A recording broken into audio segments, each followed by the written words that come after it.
Putin के क्रोध से यूक्रेन को बचाने की सभी कोशिशें नाकाम हो चुकी हैं।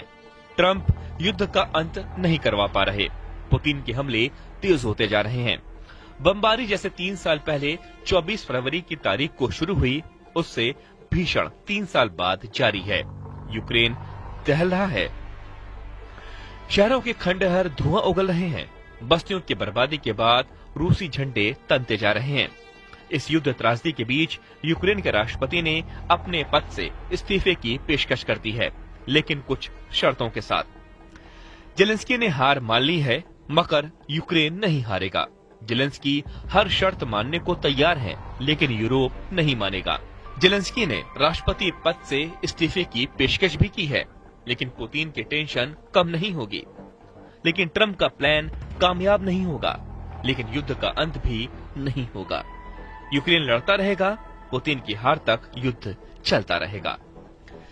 जेलेंस्की अपने देश में एक ऐसा योद्धा की इमेज बना चुके हैं जिसे युद्ध में हराना नामुमकिन लग रहा था, मगर ट्रंप ने जेलेंस्की का गेम ओवर कर दिया। जेलेंस्की को तानाशाह बताकर ट्रंप ने युद्ध का रुख पलट दिया है। हालांकि जेलेंस्की ने भी सुपर पावर की सारी चाल की काट तलाश ली है। जेलेंस्की खुद को शहीद करके भी अपने देश की सिक्योरिटी का सॉलिड बंदोबस्त कर रहे हैं। इसके साथ ही जेलेंस्की ये श्योरिटी भी दे रहे हैं कि पुतिन का युद्ध से पीछा नहीं छूटने वाला। अब यूक्रेन के साथ यूरोपियन यूनियन खुलकर आ गया है। यूरोप के सभी देशों को पुतिन से खतरा है। यूक्रेन के बाद पुतिन उन देशों को निशाना बनाने की धमकी दे चुके हैं जिन्होंने उनका विरोध किया है। ऐसे में यूरोप के सभी देश एकजुट हो चुके हैं। इसकी तस्दीक यूरोपियन यूनियन चीफ की कीव विजिट के से हो चुकी है। यूरोपियन यूनियन तूफानी अंदाज में एक्टिव है। कीव से अंकारा तक गोलबंदी हो रही है। जेलेंस्की ने अपने पद से इस्तीफा देने का ऑफर देकर बड़ा उलटफेर किया है। जेलेंस्की ने पुतिन को धमकी दी है कि उनका यूक्रेन हड़पने का सपना कभी पूरा नहीं होगा। जेलेंस्की का ऑफर न तो ट्रंप कबूल कर रहे हैं, न ही पुतिन।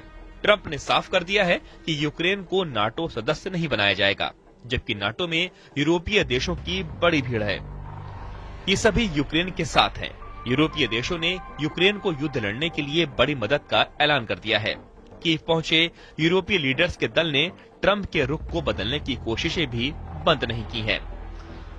यूरोपीय संघ यूरोप के 27 देशों का समूह है। दूसरे विश्व युद्ध के बाद 1951 में 6 देशों ने मिलकर इस संघ को बनाया, जिसमें वक्त के साथ सदस्य देश बढ़ते गए। यूरोपीय संघ दुनिया की सबसे बड़ी अर्थव्यवस्थाओं में से एक है। ईयू के कई सदस्य देश नाटो संगठन के भी सदस्य हैं, यानी एक ऐसा गठजोड़ है जिनके पास न दौलत की कमी है, न हथियारों की।